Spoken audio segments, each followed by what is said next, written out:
ನಮಸ್ಕಾರ ವೀಕ್ಷಕರೇ. ಜೀವನ ಅನ್ನೋದು ನಿರಂತರ ಯುದ್ಧ. ಇದಕ್ಕೆ ಕೊನೆ ಮೊದಲೆಂಬುದಿಲ್ಲ. ಇದರಲ್ಲಿ ಸೋಲು ಉಂಟು, ಗೆಲುವು ಉಂಟು.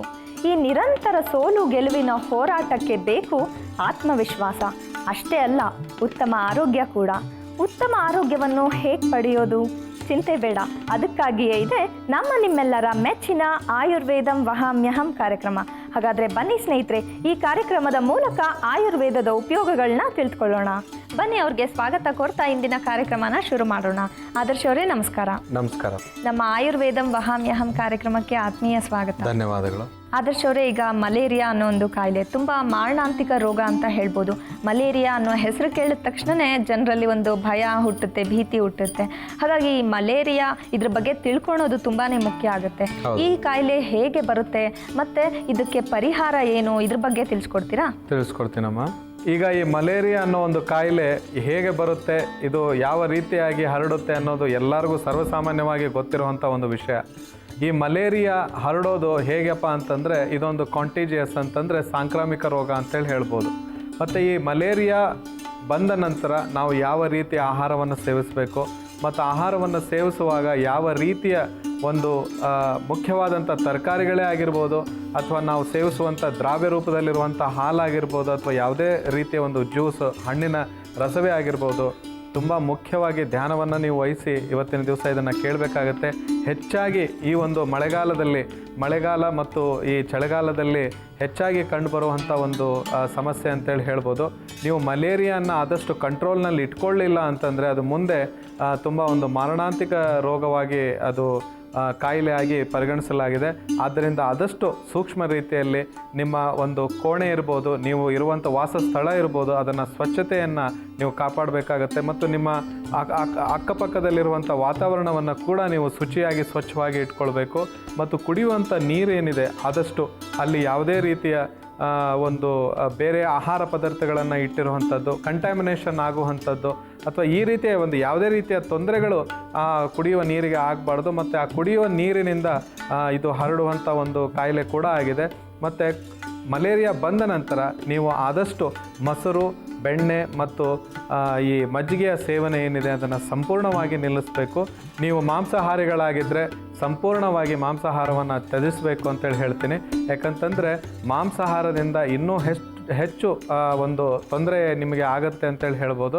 ಮತ್ತು ಅದಲ್ಲದೆ ಆದಷ್ಟು ಕಬ್ಬಿಣ ಅಂಶ ಇರುವಂಥ ಆಹಾರ ಸೇವನೆಯನ್ನು ಮಾಡಿ ಪ್ರೋಟೀನಸ್ ಫುಡ್ಡನ್ನು ಹೆಚ್ಚಾಗಿ ತಗೊಳ್ಳಿ. ಮತ್ತು ಆಯಿಲಿ ಐಟಮ್ಸನ್ನು ಕಡಿಮೆ ಮಾಡಬೇಕು. ಅಂದರೆ ಎಣ್ಣೆಯಲ್ಲಿ ಕರೆದಂಥ ಪದಾರ್ಥಗಳನ್ನು ಹೆಚ್ಚಾಗಿ ನೀವು ತಿನ್ನಲಿಕ್ಕೆ ಹೋಗಬಾರ್ದು. ಆದಷ್ಟು ಒಂದು ಸರಳ ರೂಪವಾದಂಥ ಒಂದು ಪಥ್ಯ ಅಂತ ನಾವು ಹೇಳ್ತೀವಿ.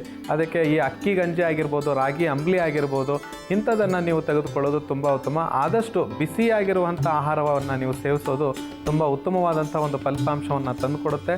ಮತ್ತು ಅದಲ್ಲದೆ ಮಲೇರಿಯಾ ಬಂದಾಗ ಹೆದರುವ ಅವಶ್ಯಕತೆ ಇಲ್ಲ. ಏನಾಗುತ್ತೆ ಅಂತಂದರೆ, ಬೆಳಿಗ್ಗೆ ಒಂದು ಸಾರಿ ಜ್ವರ ಬರುತ್ತೆ ಮತ್ತು ರಾತ್ರಿ ಕಂಟಿನ್ಯೂ ಆಗಿ ಜ್ವರ ಇರೋದ್ರಿಂದ ನಮಗೇನನ್ಸುತ್ತೆ, ಮಧ್ಯ ಬಂದು ಹೋದ ನಂತರ ಮತ್ತೆ ರಾತ್ರಿ ಬಂದಾಗ ನನಗೇನೋ ಒಂದು ದೊಡ್ಡ ಕಾಯಿಲೆನೇ ಆಗಿಬಿಟ್ಟಿದೆ ಅಂತ ಹೇಳಿ ಕೆಲವು ಬಾರಿ ಅಂದ್ಕೊಳ್ತೀರ. ಆದ್ದರಿಂದ ಈ ಒಂದು ಅನಿಸಿಕೆಗಳೇನಿದೆ ಅದು ಬಂದಾಗ ಹೆದರುವ ಒಂದು ಏನು ಒಂದು ರೂಢಿ ಇದೆ ಎಲ್ಲರಿಗೂ. ಮಲೇರಿಯಾ ಬಂದ ತಕ್ಷಣ ಇದು ಮಾರಣಾಂತಿಕ ಕಾಯಿಲೆ, ಭಾಳ ಕೇರ್ಫುಲ್ಲಾಗಿರಬೇಕು, ಹಾಗೆ ಹೀಗೆ ಅಂತೇಳಿ ಕೇರ್ಫುಲ್ಲಾಗಿರಬೇಕು. ಆದರೆ ಆದಷ್ಟು ನೀವು ನಿಮ್ಮ ಜೀವನ ಶೈಲಿ ಮತ್ತು ಆಹಾರ ಪದ್ಧತಿ ಏನಿದೆ ಅದನ್ನು ಸರಿಯಾಗಿ ರೂಢಿಸ್ಕೊಳ್ಬೇಕು. ಮತ್ತು ಅದಲ್ಲದೆ ಹಾಲಿನಲ್ಲಿ ನೀವು ಹಾಲನ್ನು ತೆಗೆದುಕೊಳ್ಳೋದೇ ಆದರೆ ಅದರಲ್ಲಿ ಚಿಟಿಕೆಯಷ್ಟು ಅರಿಶಿಣವನ್ನು ಹಾಕ್ಕೊಂಡ್ಬಿಟ್ಟು, ಯಾಕಂದರೆ ಅರಿಶಿಣ ಒಂದು ಆ್ಯಂಟಿಸೆಪ್ಟಿಕ್. ಮತ್ತು ಅದಲ್ಲದೆ ಯಾವುದೇ ರೀತಿಯ ಕ್ರಿಮಿಕೀಟಗಳು ಕ್ರಿಮಿಗಳು ನಮ್ಮ ದೇಹದಲ್ಲಿ ಇರೋದನ್ನು ತೆಗೆದು ಹಾಕುವಂಥ ಒಂದು ಸರಳವಾದಂಥ ಒಂದು ದಾರಿ ಅಂತೇಳಿ ಹೇಳ್ಬೋದು ಈ ಅರಿಶಿಣದ ಪುಡಿಯಿಂದ. ಸೊ ಆದ್ದರಿಂದ ನೀವು ಹಾಲು ಕುಡಿಯೋದೇ ಆದರೆ ಅದಕ್ಕೆ ಅರಿಶಿಣ ಪುಡಿಯನ್ನು ಬೆರೆಸಿ ಕುಡಿಯೋದು ತುಂಬ ಉತ್ತಮ.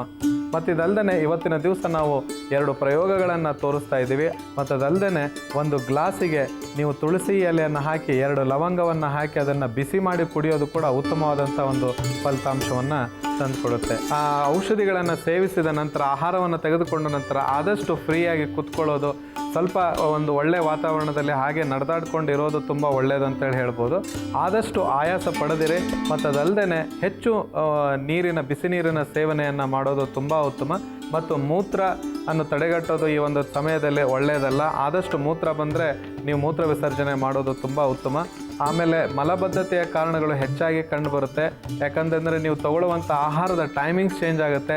ಒಂದೇ ಸರಿಗೇ ನಾವು ಬೇರೆ ಬೇರೆ ಆಹಾರಗಳನ್ನು ನಾವು ತಗೊಳ್ತೀವಿ ಮತ್ತು ಹೆಚ್ಚು ಪ್ರೋಟೀನಸ್ ಫುಡ್ ತಗೊಳ್ಳೋದ್ರಿಂದ ಈ ಒಂದು ಪ್ರಾಬ್ಲಮ್ ಆವಾಗ ನಿಮಗೆ ಕ್ರಿಯೇಟ್ ಆಗ್ಬೋದು. ಯಾಕಂತಂದರೆ ಮಲಬದ್ಧತೆ ಅನ್ನೋದು ಯಾವುದೇ ಒಂದು ಜ್ವರ ಬರಲಿ, ಯಾವುದೇ ಒಂದು ಕಾಯಿಲೆ ಬಂದಾಗ ಮೊದಲು ನಮ್ಮ ದೇಹದಲ್ಲಿ ಬದಲಾವಣೆ ತರೋದಂತಂದರೆ ಮಲಬದ್ಧತೆ.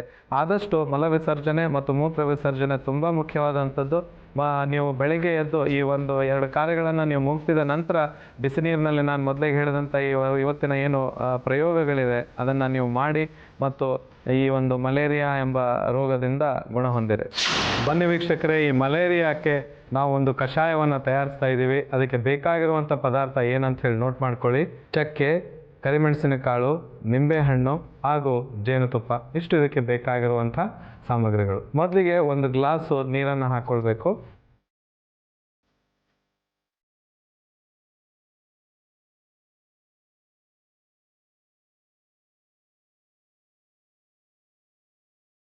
ಇದಕ್ಕೆ ಮೊದಲಿಗೆ 3 ಚಿಕ್ಕ ಚಿಕ್ಕ ಈ ಚಕ್ಕೆ ತುಂಡುಗಳನ್ನು ಇದಕ್ಕೆ ಹಾಕ್ಕೊಳ್ಬೇಕು.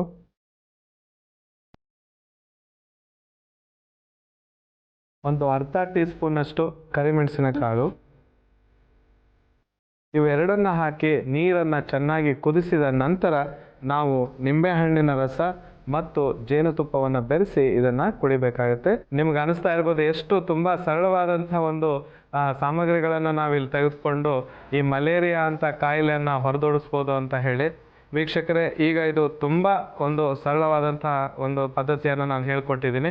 ವೀಕ್ಷಕರೇ, ಇದರಲ್ಲಿ ನಾವು ಕರಿಮೆಣಸಿನಕಾಳು ಮತ್ತು ಚಕ್ಕೆಯನ್ನು ಬಳಸಿದ್ದೀವಿ. ಈ ಎರಡೂ ಏನು ಪ್ರಮಾಣವನ್ನು ನಾವು ಯೂಸ್ ಮಾಡಿದ್ದೀವಿ ಅಂದರೆ 4 ಚಿಕ್ಕ ತುಂಡುಗಳನ್ನು ನಾವು ಚಕ್ಕೆ ಮತ್ತು ಅರ್ಧ ಟೀ ಸ್ಪೂನಷ್ಟು ಕರಿಮೆಣಸಿನ ಕಾಳನ್ನು ಹಾಕಿದ್ದೀವಿ. ಇದು ನೀರಿನಲ್ಲಿ ಮ್ಯಾಗ್ನೇಷಿಯಮನ್ನು ಬಿಡುತ್ತೆ. ಮ್ಯಾಗ್ನೇಷಿಯಮ್ ಮತ್ತು ಐರನ್ ಕಂಟೆಂಟ್ ಅನ್ನೋದು ಏನಿದೆ ಅಂದರೆ ಕಬ್ಬಿಣದ ಅಂಶ ಏನಿದೆ, ಇದು ರಕ್ತದಲ್ಲಿ ಹೆಚ್ಚು ಶಕ್ತಿಯನ್ನು ತಂದು ಕೊಡುತ್ತೆ ಮತ್ತು ಯಾವುದೇ ಒಂದು ಬ್ಯಾಕ್ಟೀರಿಯಾ ಆಗಿರ್ಬೋದು ಅದನ್ನು ಹೊಡೆದೋಡಿಸುವಂಥ ಒಂದು ಶಕ್ತಿ ಮ್ಯಾಗ್ನೇಷಿಯಮ್ ಮತ್ತು ಐರನ್ ಕಂಟೆಂಟ್ಗಿದೆ ಅಂತ ಹೇಳಿ. ಅದಕ್ಕಾಗಿ ನಾವು ಈ ಮ್ಯಾಗ್ನೇಷಿಯಮ್ ಹೆಚ್ಚಿರುವಂಥದ್ದು ಈ ಕರಿಮೆಣಸಿನ ಕಾಳನ್ನು ನಾವು ಯೂಸ್ ಮಾಡಿದ್ದೀವಿ. ಇದರಲ್ಲಿ ನಾವು ಮತ್ತೆ ಜೇನುತುಪ್ಪ ಮತ್ತು ನಿಂಬೆಹಣ್ಣಿನ ರಸವನ್ನು ಬೆರೆಸಿ ಕುಡಿದಾಗ ಇವೆಲ್ಲ ಸಮಮಿಶ್ರಿತಗೊಂಡಾಗ ನೀವು ಈ ಒಂದು ಕಾಯಿಲೆಯಿಂದ ಆದಷ್ಟು ಬೇಗ ಹೊರಬರ್ಬೋದು. ಮತ್ತು ಇದನ್ನು ಸೇವಿಸುವ ರೀತಿ ಏನಪ್ಪ ಅಂತಂದರೆ ಮಧ್ಯಾಹ್ನ ಮತ್ತು ರಾತ್ರಿ ಊಟವಾದ ನಂತರ 2 ಹೊತ್ತಿನಲ್ಲಿ ನೀವು ಇದನ್ನು ಸೇವಿಸಬೇಕಾಗತ್ತೆ. ಮತ್ತು ಅದಲ್ಲದೆ ಇದನ್ನು ಹೆಚ್ಚು ನಾವು ಬಿಸಿ ಬಿಸಿಯಾಗಿ ಕುಡಿದಾಗ ಇದರ ಪರಿಣಾಮ ತುಂಬ ಉಪಯುಕ್ತ ಆಗಿರುತ್ತೆ ಅಂತೇಳಿ ಹೇಳ್ಬೋದು. ವೀಕ್ಷಕರೇ, ಇದು ಬಾಯ್ಲ್ ಆಗ್ತಾ ಇದೆ. ಈಗ ಇದನ್ನು ನಾವು ಆಫ್ ಮಾಡ್ಕೊಳ್ಳೋಣ. ಕೆಲವು ಬಾರಿ ಇದಕ್ಕೆ ಶುಂಠಿ ಅಂದರೆ ಒಣ ಶುಂಠಿ ಕೂಡ ಯೂಸ್ ಮಾಡ್ತಾರೆ. ನಾನು ಅದನ್ನು ಇಲ್ಲಿ ಯೂಸ್ ಮಾಡ್ತಾ ಇಲ್ಲ, ಆದರೆ ಕೆಲವರು ಯೂಸ್ ಮಾಡ್ತಾರೆ. ಅದರಿಂದ ಏನೂ ತಪ್ಪೇನಿಲ್ಲ, ಅದನ್ನು ನೀವು ಬಳಸ್ಬೋದು ಅಂತೇಳಿ ಹೇಳಕ್ಕೆ ಇಷ್ಟಪಡ್ತೀನಿ. ಇದು ತುಂಬ ಒಂದು ಸರಳವಾದಂಥ ಒಂದು ಪ್ರೊಸೆಸ್.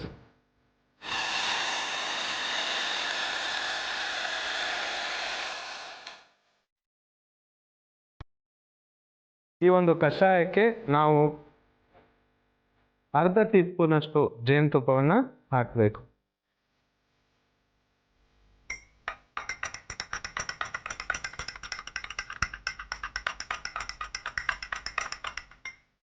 ಜೇನುತುಪ್ಪ ಬೆರೆಸಿದ ನಂತರ ನಾವಿದಕ್ಕೆ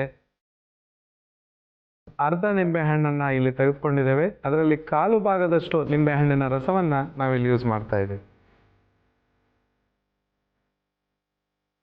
ನಂತರ ಇದನ್ನು ಇದೇ ಥರ ಮತ್ತೆ ಮಲೇರಿಯಾ ರೋಗವನ್ನು ಹೊರದೋಡಿಸೋದಕ್ಕೆ ಇದು ತುಂಬ ಉಪಯುಕ್ತವಾದಂಥ ಒಂದು ಕಷಾಯ ಅಂತೇಳಿ ಹೇಳ್ಬೋದು. ವೀಕ್ಷಕರೇ, ಈಗ ಈ ಕರಿಮೆಣಸಿನ ಕಾಳು, ಜೇನುತುಪ್ಪ, ನಿಂಬೆಹಣ್ಣಿನ ರಸ ಮತ್ತು ಚಕ್ಕೆಯನ್ನು ನಾವು ಬಳಸಿದಂಥ ಈ ಒಂದು ಕಷಾಯ ಸಿದ್ಧವಾಗಿದೆ. ಮಲೇರಿಯಾ ನಿಯಂತ್ರಣಕ್ಕೆ ಮನೆ ಔಷಧ. ಬೇಕಾಗುವ ಸಾಮಗ್ರಿಗಳು: ಚಕ್ಕೆ, ನಿಂಬೆಹಣ್ಣು, ಜೇನುತುಪ್ಪ ಮತ್ತು ಕಾಳುಮೆಣಸು. ತಯಾರಿಸುವ ವಿಧಾನ: ಮೊದಲು ಪಾತ್ರೆಗೆ 1 ಲೋಟ ನೀರು, 3 ಚಕ್ಕೆ ತುಂಡುಗಳು, ಅರ್ಧ ಟೀ ಸ್ಪೂನ್ ಕಾಳುಮೆಣಸು ಹಾಕಿ 1 ಕುದಿ ಕುದಿಸಿ ಲೋಟದೊಳಗೆ ಶೋಧಿಸಿಕೊಂಡು ಅರ್ಧ ಟೀ ಸ್ಪೂನ್ ಜೇನುತುಪ್ಪ, 1/4 ಭಾಗ ನಿಂಬೆಹಣ್ಣಿನ ರಸವನ್ನು ಹಾಕಿ ಕಲಸಿದ್ರೆ ಮಲೇರಿಯಾ ನಿಯಂತ್ರಣಕ್ಕೆ ಮನೆ ಔಷಧ ಸಿದ್ಧ. ವೀಕ್ಷಕರೇ, ನೋಡಿದ್ವಲ್ಲ, ಮಲೇರಿಯಾ ಅಂತ ಮಾರಣಾಂತಿಕ ರೋಗಕ್ಕೆ ಹೇಗೆ ನಾವು ಈ ಚಕ್ಕೆ, ಜೇನುತುಪ್ಪ, ಮೆಣಸು ಮತ್ತು ನಿಂಬೆಹಣ್ಣು ಇವುಗಳನ್ನ ಉಪಯೋಗಿಸಿ ಒಂದು ಸುಲಭವಾದ ಮನೆ ಔಷಧ ತಯಾರಿಸಿದ್ವಿ ಅಂತ ಮಲೇರಿಯಾದಿಂದ ನರಳುವವ್ರಿಗೆ ಇದೊಂದು ಸಂಜೀವನಿ ಅಂತಾನೆ ಹೇಳ್ಬೋದು. ಈಗ ಇದೇ ಮಲೇರಿಯಾ ಸಮಸ್ಯೆಗೆ ಮತ್ತೊಂದು ಮನೆ ಔಷಧ ಹೇಗೆ ಮಾಡೋದು ಅಂತ ನೋಡೋಣ. ಸ್ನೇಹಿತರೆ ಬನ್ನಿ, ಈಗ ಮಲೇರಿಯಾ ಸಮಸ್ಯೆಗೆ ಹೇಗೆ ಮತ್ತೊಂದು ಮನೆ ಔಷಧ ತಯಾರಿಸೋದು ಅಂತ ನೋಡೋಣ. ಬೇಕಾಗಿರುವಂಥ ಸಾಮಗ್ರಿಗಳು ಏನಂತ ಹೇಳಿ ನೋಟ್ ಮಾಡ್ಕೊಳ್ಳಿ. ಲವಂಗ, ಚಕ್ಕೆ, ಬೇವಿನ ಎಲೆ ಹಾಗೂ ಮೆಂತೆಕಾಳು, ಇಷ್ಟು ಇದಕ್ಕೆ ಬೇಕಾಗಿರುವಂಥ ಸಾಮಗ್ರಿಗಳು. ಮೊದಲಿಗೆ ಪಾತ್ರೆಗೆ 1 ಗ್ಲಾಸ್ನಷ್ಟು ನೀರು ಹಾಕ್ಕೊಳ್ಬೇಕು.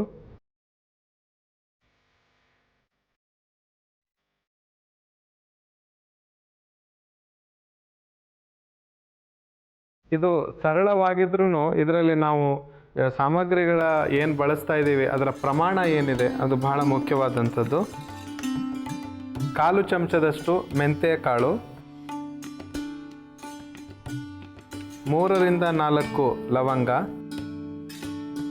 ಚಿಕ್ಕ ತುಂಡುಗಳಾದ ಚಕ್ಕೆಯನ್ನು ನಾನಿಲ್ಲಿ ಒಂದು 4 ಚಕ್ಕೆಗಳನ್ನು ಯೂಸ್ ಮಾಡ್ತಾ ಇದ್ದೀನಿ, ಸಣ್ಣ ಗಾತ್ರದಲ್ಲಿ ಇರೋವಂಥದ್ದನ್ನು, ಹಾಗೂ 4 ರಿಂದ 5 ಬೇವಿನ ಎಲೆಗಳನ್ನು ಯೂಸ್ ಮಾಡ್ತಾ ಇದ್ದೀನಿ. ಇದು ತುಂಬ ಸರಳವಾಗಿರುವಂಥ ಪ್ರೊಸೆಸ್ ಕೂಡ, ಮಾಡುವಂಥ ವಿಧಾನ ಕೂಡ ತುಂಬ ಸರಳವಾಗಿದೆ.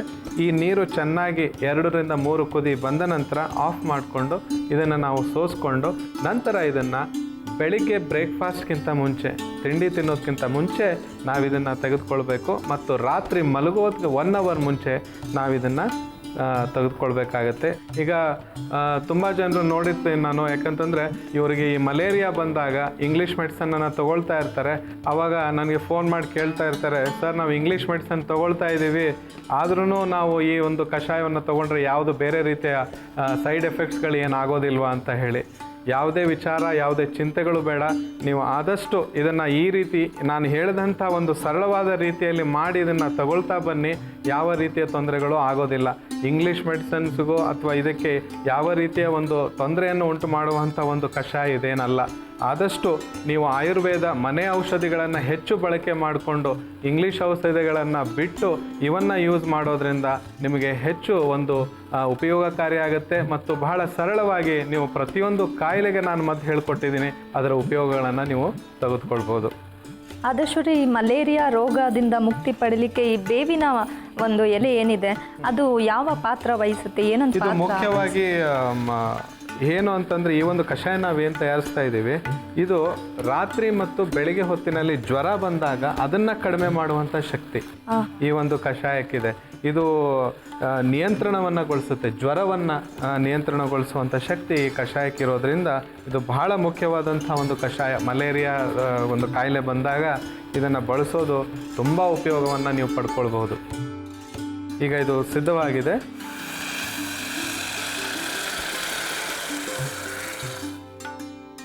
ಇದು ಸ್ವಲ್ಪ ಕುಡಿಲಿಕ್ಕೆ ಕಹಿಯಾಗಿರುತ್ತೆ. ಹೌದು, ಬೇವಿನ ಎಲೆ ಉಪಯೋಗ. ಹೌದು, ಅದರ ನಂತರ ಮತ್ತೆ ನಾವು ಮೆಂತೆ ಕಾಳನ್ನು ಯೂಸ್ ಮಾಡಿರೋದ್ರಿಂದ ಇದು ಪ್ರತಿಯೊಬ್ಬನು ಅಂತಂದರೆ ಮಧುಮೇಹ ಇರೋರು, ರಕ್ತದ ಒತ್ತಡ ಇರೋರು ಇದನ್ನು ಆರಾಮವಾಗಿ ಅಂತಂದರೆ ಯಾವುದೇ ರೀತಿಯ ಚಿಂತೆ ಇಲ್ಲದೇ ಕುಡಿಬೋದು. ಏನಪ್ಪ ನಾನು ಹೃದ್ರೋಗಿ ಇದ್ದೇನೆ, ಇದು ನನಗೆ ಸರಿ ಹೋಗುತ್ತಾ, ಅಥವಾ ನನಗೆ ಬ್ಲಡ್ ಪ್ರೆಷರ್ ಇದೆ, ರಕ್ತದ ಒತ್ತಡ ಇದೆ, ನಾನು ಕುಡಿಬೋದಾ ಅನ್ನೋ ಒಂದು ಪ್ರಶ್ನೆನೇ ಬೇಡ.